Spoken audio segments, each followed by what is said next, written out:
না সুবাসিত প্রসাদ হন। হ্যাঁ শ্রোতা, সুবাসিত প্রসাদ হন। মালা, চন্দন এগুলো শরীরে ছিল, একেবারে শৃঙ্গার বেশে যাওয়া হয়েছিল। কিন্তু আজকে আসা হচ্ছে নয়ন গোচরে যুবকের পদচিহ্নটা দেখে দেখে। এতদিন ধরে সম্পূর্ণ যৌবনটা ছিল কামুকদের তৃপ্তির জন্য,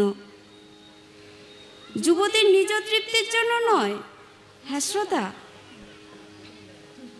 পেটের জ্বালায় দেহ ব্যবসাটা করেছিল। কিন্তু এখন যুবতী অতৃপ্ত নয়ন, অতৃপ্ত মনে। দুদিনের দর্শনে তৃপ্তিটা হয়নি। 2 দিন শ্রীনাম শ্রবণ যেন এখন তার কাছে ভজন হয়ে উঠেছে। গভীর নেশায় একান্তে এই নাম শ্রবণ। যুবতী অতৃপ্ত হতে পারছেন না। নাম তো কোনোদিন শোনেনি এমন করে, কিছু বোঝেনি, তাই যুবতী অতৃপ্তও হতে পারছেন না, আবার তৃপ্তও হতে পারছেন না।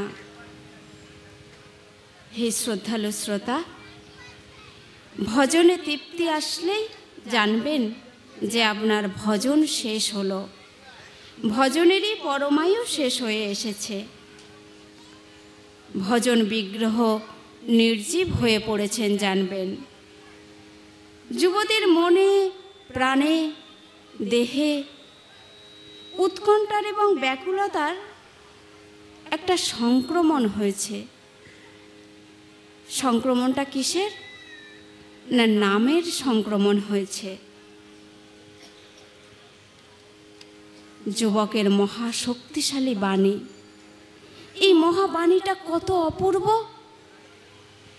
বাণীটা কি না যুবক বলেছিলেন, কাল আবার গোধূলিতে এসো, অবশ্যই তোমার সকল ইচ্ছা পূর্ণ হবেই হবে। এই মহাবাণীটা উৎকণ্ঠাটাকে বাড়িয়ে দিয়েছে। 3য় দিনে বাড়ি থেকে বেরিয়েছে। যুবতীর প্রাণে যেন ধিকি ধিকি করে বিরহ আগুনটা জ্বলে উঠছে, তার বিচ্ছেদ অনলটা জ্বলে উঠছে। যুবকের লাবণ্যামৃত যেন ঝরে ঝরে পড়ছে। যুবতী তার হেমগৌরীর বরণটা যেন হারিয়ে ফেলেছে। তার হেমগৌরীর বরণটা সম্পূর্ণ কালো রং হয়ে গেছে। সে রংটা এখন জড় পদার্থের মতো হয়ে গেছে। তাই যুবতী ভাবছে, ও যে সারা রাত ধরে ওই যুবক গান গায়, তা যে কেমন কেমন গান, আমি তো এমন গান কখনো শুনিনি। কয়েকটা নাম দিয়ে গান গাইছে, কিন্তু আমি যেটা বুঝতে পারলাম, যুবক 3টি নাম নিয়েই গাইছে। এই 3টি নাম আমার হৃদয়কে জুড়ে কি সব যেন ভরে দিয়েছে। গানটাতে তো 3টি নাম মাত্রই আছে। একটা হরে আছে, একটা কৃষ্ণ আছে, একটা রাম আছে। প্রথম লাইনে 4টে হরে আছে, 4টে কৃষ্ণ আছে। আবার দ্বিতীয় লাইনে 4টে হরে আছে, আবার 4টে রাম আছে। তাই যুবতী মনে মনে ভাবছে, এত লম্বা লাইনে গান গাইছে যুবক, যদি ওই 3টে নাম নিয়ে হরে কৃষ্ণ রাম গাইতো, তাহলে পংক্তিটা বেশ ছোট হতো। তাই যুবতী গাইছে, হরে কৃষ্ণ রাম, হরে কৃষ্ণ রাম, হরে কৃষ্ণ রাম, হরে কৃষ্ণ রাম, হরে কৃষ্ণ রাম, হরে কৃষ্ণ রাম, হরে কৃষ্ণ রাম, হরে কৃষ্ণ রাম, হরে কৃষ্ণ রাম, হরে কৃষ্ণ রাম, হরে কৃষ্ণ রাম, হরে কৃষ্ণ রাম,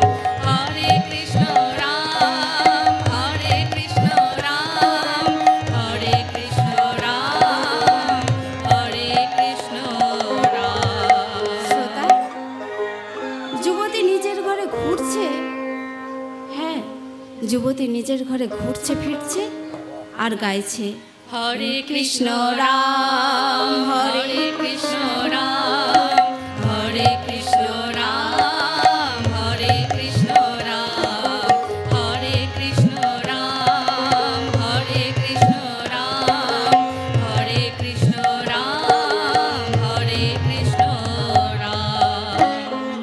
শ্রোতা, নাম যেমনই হোক, নাম তার ক্রিয়া করবেই করবে।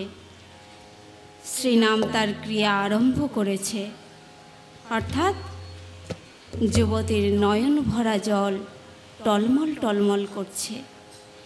একবার হরে নাম গ্রহণে লাবণামৃত নয়ন দিয়ে পান করা।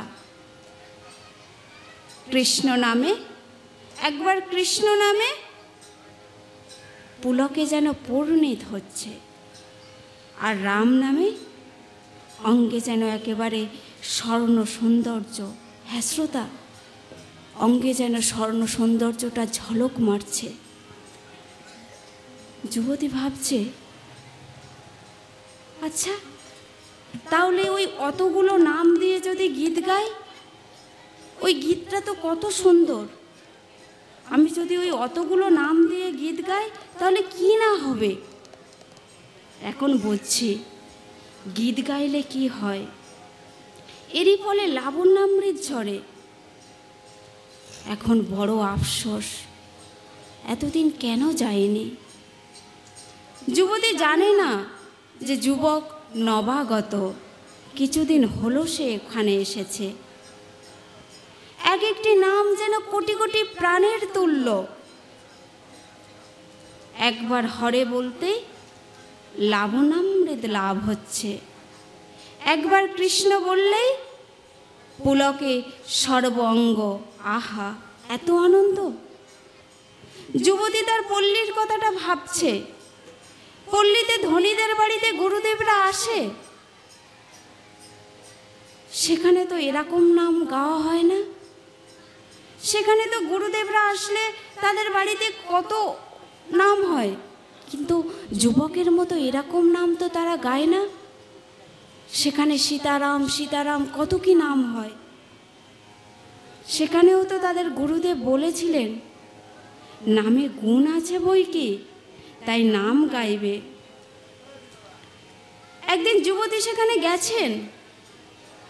সেখানে গিয়ে যুবতী তার নিজের গরিমাটা প্রকাশ করছেন। গরিমাটা খুব ভালো করে দেখাচ্ছে। যুবতী সেখানে গিয়ে গুরুদেবকে জিজ্ঞাসা করছে, আচ্ছা গুরুদেব, আপনি যে বলেন নামে মুক্তি হয়, নামে আবার মুক্তি হয় নাকি? যুবতী যাতায়াতের পথে দেখে ওই বাড়িতে একটা খাঁচায় টিয়া পাখি বন্দি হয়ে আছে। তাই আজ গুরুদেবকে সে বেশ শক্ত করে ধরেছে। আচ্ছা গুরুদেব, আপনি যে বলেন নামে মুক্তি হয়, তা ওই যে টিয়া পাখিটা এতদিন ধরে বন্দি আছে, কই টিয়া পাখিটার তো মুক্তি হচ্ছে না। যুবতীর কথা শুনে গুরুদেব মহা ফাঁপড়ে পড়ে গেলেন। গুরুদেব ভাবছেন, আমাকেও তো কিছু করতে হবে একটা। তাই গুরুদেব যুবতীকে বলছে, হ্যাঁ গো, নামে মুক্তি হয় গো। তুমি একবার তোমার ওই মুখে নাম করো, দেখো আমি এখনই মুক্তি পেয়ে যাব। এই বলে যুবতী যেই না রাম বলেছে, গুরুদেব একেবারে অজ্ঞান হয়ে গেছে, একেবারে মরার মতো হয়ে পড়ে গেছে। খাঁচার পাখিটা কিন্তু জ্ঞানী ছিল। পাখিটা গুরুদেবের দশাটাকে দেখে ভাবছে, বাহ গুরুদেব বাহ, আমাকেও তো আপনার মতো তাহলে ঢং করতে হবে, তাহলে আমাকে মরা বলে সব বাইরে ফেলে দেবে। যুবতী ভাবছে, গুরুদেব তো অজ্ঞান হয়ে গেল, কিন্তু পাখিটা কেন মরছে না।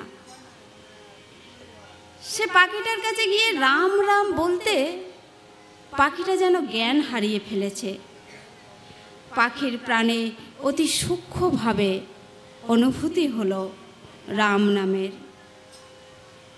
পরদিন সকালবেলায় দেখা যায় খাঁচার মধ্যে পাখিটা মরে পড়ে আছে। সকলে মিলে বলছে, এই পাখিটা বাইরে ফেল ফেল ফেল।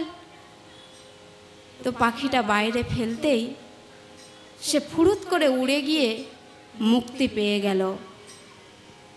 পাখিটা উড়ে গিয়ে মুক্তি পেতে সকলে পাখির বুদ্ধির প্রশংসাটা করল। কিন্তু শ্রোতা, এখানে যুবতী নিজে অনুভব করছে হরে কৃষ্ণ রাম নামের। সে এখন সম্পূর্ণ নামমালাটি স্মরণ করতে চেষ্টা করছে।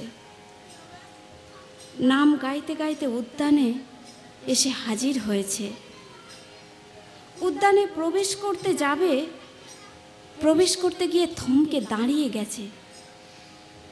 এ কি অদ্ভুত শোভা! আজকের শোভাটা! শ্রোতা, ভগবান যখন কোনো ভক্তকে পান তখন ভগবানের চেহারাটা আলাদা হয়ে যান।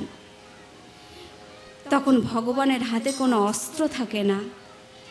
ভগবানের 4টে হাত তখন 2টো হয়ে যায়, আর 2টো হাত লুকিয়ে পড়েন।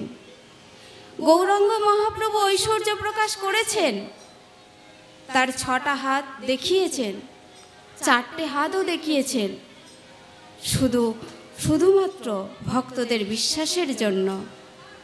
তাই ভগবান যখন ভক্তের সঙ্গে মেলে তখন ভগবানের 4টে হাত 2টো হয়ে যায়, আর 2টো হাত লুকিয়ে পড়ে। তাই আজকে যুবতী প্রবেশ করছে বনে। বনে প্রবেশ করে শোভাটা দেখে বড়ই মুগ্ধ হয়ে গেছেন। নব অনুরাগিনী যুবতী কি দেখছে? প্রাণ ভরা ভালোবাসায় দেখছেন কানন মধ্যে যেন জ্যোতির বন্যা বইছে। পরম করুণাং জ্যোতিহি নবকিশোর মাধুর্য সুধা। সারাদিনের স্মরণ, সারাদিন ধরে যা স্মরণ করেছিল সে আজ এসে যেন প্রত্যক্ষভাবে দর্শন করছে। যুবক সারাদিন প্রেম গদগদ কণ্ঠে মৃদু মধুর স্বরে গীত গেয়েছে, আর এখন যেন এক নতুন ঢঙে গীত গাইছে। গত 2 দিন চোখ বন্ধ করে গীত গেয়েছে, কিন্তু আজ তো বসে বসে নয়, 3 দিনের দিন দেখা দেওয়া, কথা দেওয়া, তোমার ইচ্ছা পূরণ হবেই হবে। ভক্তের ইচ্ছা পূরণ করার জন্য আজ ভক্ত হরিদাস নেচে নেচে গাইছেন। যুবতী ভাবছে, গত 2 রাত্রি আমি আমার সর্বশিক্ষা দিয়ে নেচেছি এখানে, আমার নাচে তো সারা জাগেনি যুবকের। আজ যুবক নিজে নেচে নেচে গীত গাইছে।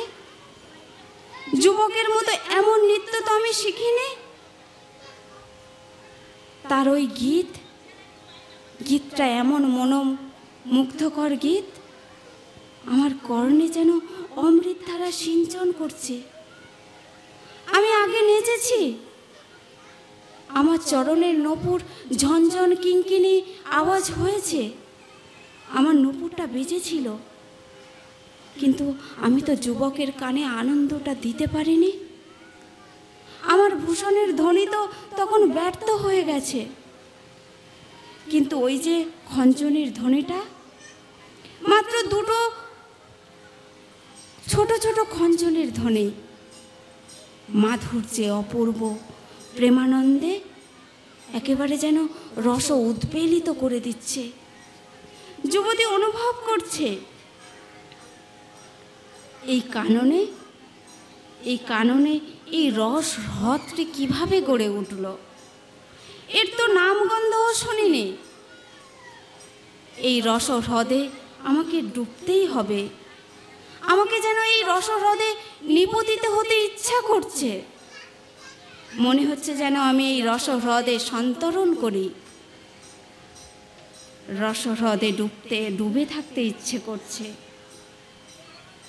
যুবতী মনে মনে ভাবছেন, আহা, ওই যে জমিদার, তাকে যে আমার প্রণাম করতে ইচ্ছা করছে। সে যদি না আমাকে পাঠাতো, তাহলে যে আমি এই চিরদুর্গম, চিরদুর্লভ শ্রীনামটা শুনতে পেতাম না। এই রসহ্রদের আমি ডুবতে পারতাম না। এই রসহ্রদটা গোপনই থাকতো। এই রসহ্রদের গোপন সমাচার গোপনেই রয়ে যেত, আমার তো জানা হতো না। তাই আজ যুবতী জমিদার লাগে নাকি সুন্দরী হওয়ার লাগে, এখন যেন গৌরবে আত্মহারা হয়ে পড়েছেন। সুন্দরী বলেই জমিদার চন্দ্রহারের লোভটা দেখিয়ে এখানে পাঠিয়েছিল, যার ফলে অভাগিনীর এই সৌভাগ্য লাভটা হয়েছে। যুবতী যুবকের পদকমল ব্যতীত এখন আর কিছুই ভাবতে পারছেন না। তিনি স্বপ্নেও কল্পনা করতে পারছেন না যুবকের পদকমল ব্যতীত। তিনি প্রতিজ্ঞা করেছেন, আমি যদি কিছু করি তাহলে ওই যুবকের পদকমলেই পড়ে থাকব। যুবতী সারাদিনের বিরহতাপিত প্রাণকে যেন শীতল করছে, সরসতায় ভরছে। যুবকের গৌরঙ্গের কোমলতা, মৃদু হাস্যের মাধুর্য, নেত্র অঞ্চলের দীর্ঘতা, আকরণ বিশ্রান্ত দীর্ঘ নয়ন যেন সর্বাধিক সুন্দর। কতই উজ্জ্বল, কতই মধুর, কতই মনোরম, কতই সুন্দর। দুদিন ধরে ধ্যানেই মত্ত থেকেছে, গেয়েছে যুবক। সেই কৃপাপূর্ণ চোখ দুটি তো দেখেনি তখন যুবতী, আজ তাই দেখছে, ভালো করে দেখছে। চোখ দুটি যেন মুখমাধুরী, সেই মুখমাধুরীটা যেন ঢলাঢলি। হৃদয়টা যেন শ্রীর নাম রসের জড়িমায় একেবারে বিহ্বল হয়ে পড়েছে। তাই যুবতী ভাবছে, জমিদার না পাঠালে আমি তো মায়াতে পড়ে রইতাম। মায়াতে মনটা রুক্ষ হয়ে আমি তো বিষয় বাসনার বাধাতে জড়িয়ে পড়তাম। আমি তো বুড়ি হতাম। বয়স হলে আমার তো পরের দুয়ারে দুয়ারে ভিক্ষা করতে হতো। কিন্তু যুবতী আজ দিব্য অভিসারিকায়। যুবতী আসার পথে ভাবছিলেন যে দুর্লভ এই দর্শন। আমার মতো রূপবতীর পানে তাকিয়ে বলে কিনা কাল এসো, কতটা সান্ত্বনা দিয়ে বলা কাল এসো, এমনটি তো কোনো যুবক বলতে পারে না। কারণ জগতে সবাই স্বার্থ নিয়ে ভালোবাসে, স্বার্থ ছাড়া কেউ ভালোবাসে না। গত 2টা রাত্রির অনুভবটা কোন সাধনায় এমন দুর্লভ দর্শন? যুবতী যেন নিজের মনকে দিতে গিয়েও দিতে পারছেন না। ব্রহ্ম হরিদাস শ্রী নাম গাইছেন। হরে কৃষ্ণ হরে কৃষ্ণ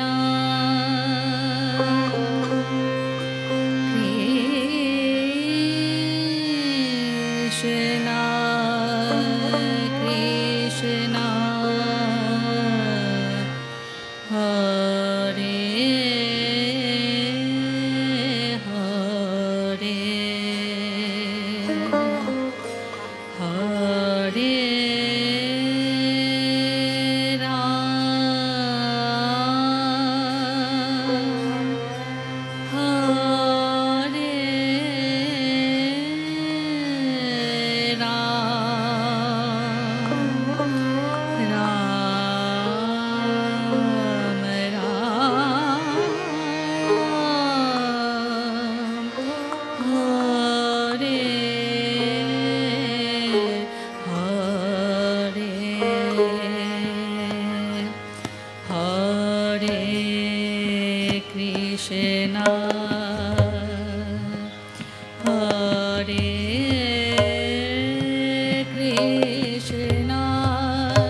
কলিকল্মষ নাশনাম ন অতঃ পরতর উপায়ঃ সর্ববেদেষু দৃশ্যতে।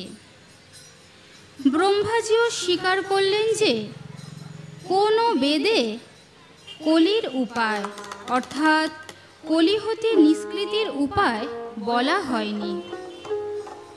শ্রোতা, এক 14 বছরের কিশোরী যিনি কলিহত জীবের দুঃখের জন্য কেঁদেছিলেন, মহাপ্রভু বললেন, তোমার কি চাই বলো, যা চাইবে তাই দেব। মাতা বিষ্ণুপ্রিয়া বললেন, 3 সত্য করা হলে আমি বলবো। মহাপ্রভু বললেন, আমি দেব দেব দেব। মাতা বিষ্ণুপ্রিয়া বললেন, যদি আমায় কিছু দিতেই হয় তাহলে শাসকের মনেতে প্রাণেতে শান্তি দান করো প্রভু। তোমার প্রেমটা সমগ্র ভারতবর্ষে ছড়িয়ে দাও, যেন একটা প্রাণীও বাদ না পড়ে। মহাপ্রভু ভাবছেন, কলিকল্মষ নাশনাম লাগিয়ে কি এই নাম? তবে জীব কিভাবে একেবারে প্রেম লাভ করবে?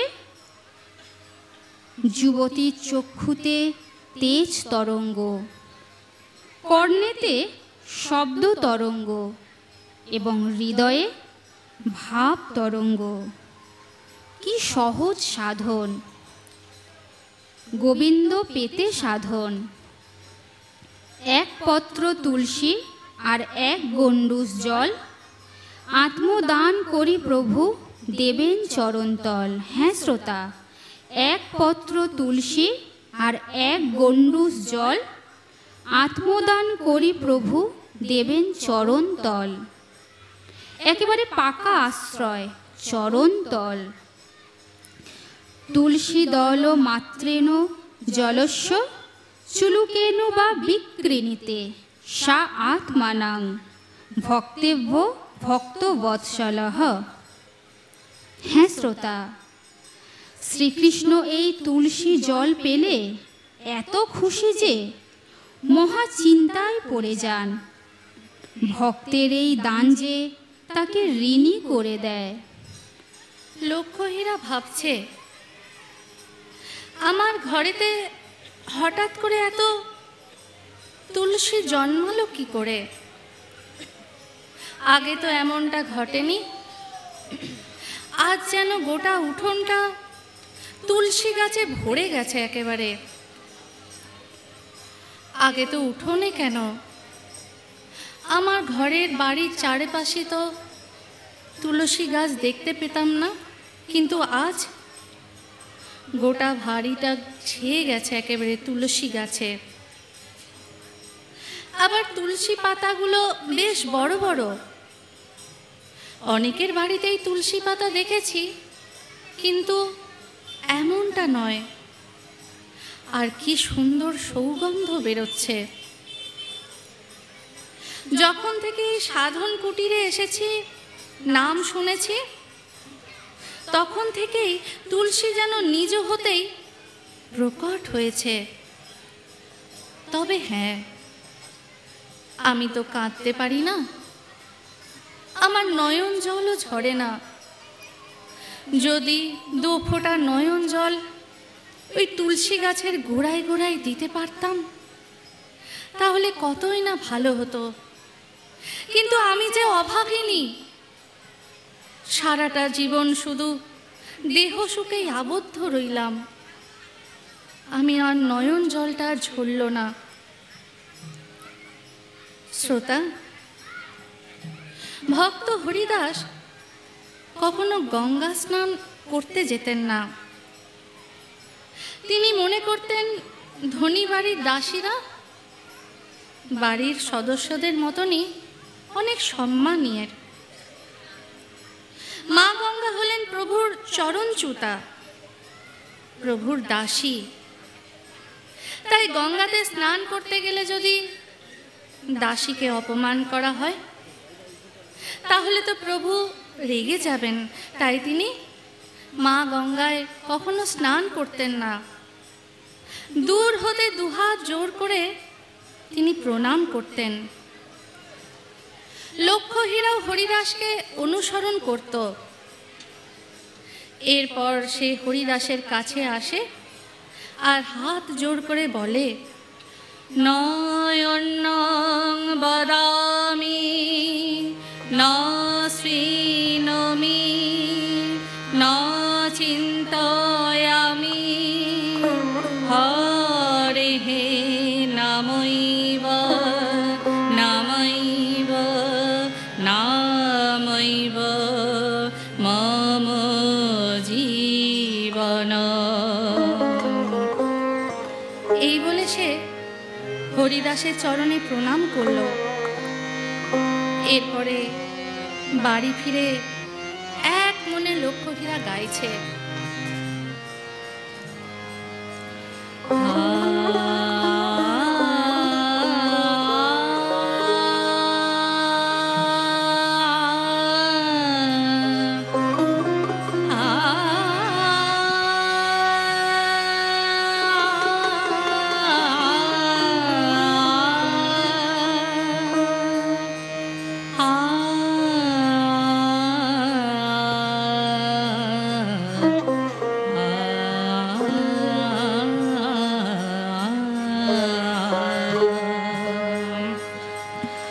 রাখিব